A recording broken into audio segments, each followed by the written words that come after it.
Hi guys, কেমন আছো বন্ধুরা? তো আমরা এখন আছি খেলার মাঠে। দেখুন মাঠটাকে, এই দেখুন। তো প্রায় এখন সন্ধ্যের মুখোমুখি।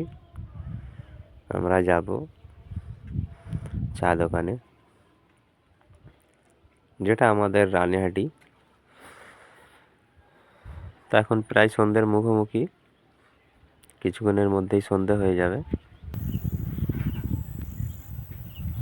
তো আমরা এবারে ডাইরেক্ট হাইওয়ে গিয়েই শুরু করছি। এই চলে এসছি চা দোকানে, অলরেডি চা খেতে খেতে চ্যানেলটাকে সাবস্ক্রাইব করে রাখবেন। নেক্সট ভিডিও দেখার জন্য লাইক করে রাখবেন।